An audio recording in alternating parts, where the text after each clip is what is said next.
যারা জুলাই বিপ্লব মানবেন না তাদের জন্য ২৬ সালে কোনো নির্বাচন নাই।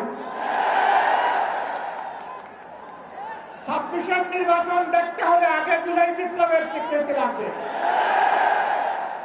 আর জুলাই বিপ্লবের স্বীকৃতি দিতে হলে জুলাই সনদের আইনি ভিত্তি দিতেই হবে।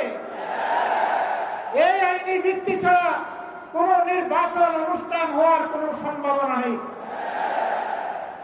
কখন হবে এই আইনি ভিত্তির গুণাপত্য? এদেশের মুক্তিকামী মানুষের কথা একটাই, জাতীয় সংসদ নির্বাচনের আগে গণভোট অনুষ্ঠিত হতে হবে।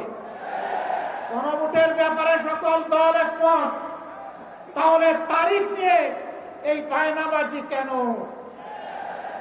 একমত হয়ে যখন স্বাক্ষর করেছি সবাই, তখন গণভোট আগে হওয়াই হচ্ছে যুক্তিযুক্ত।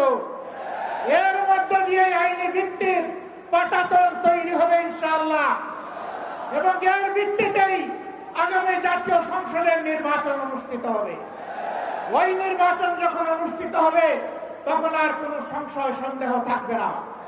আমরা চাই আগামী ফেব্রুয়ারিতে রোজার আগেই জাতীয় সংসদ নির্বাচন অনুষ্ঠিত হোক।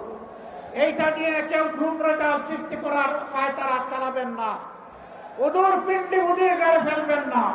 জুলাই সনদেই যদি আপনি গণতন্ত্রের প্রতি শ্রদ্ধা না দেখান, জাতীয় নির্বাচনে আপনি শ্রদ্ধা দেখাবেন কিভাবে?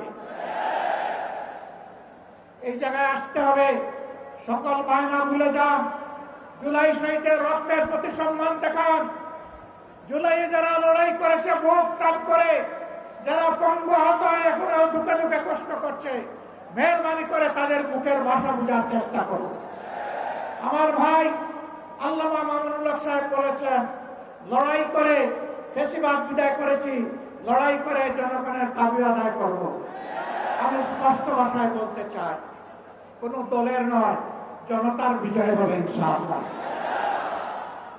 জনতা কি চায় কান পেতে শোনার চেষ্টা করুন। যদি এই ভাষা বুঝতে ব্যস্ত হন, তাহলে নিজের পরিণতির জন্য যে বুঝতে ব্যর্থ হবেন তাকে তৈরি থাকতে হবে।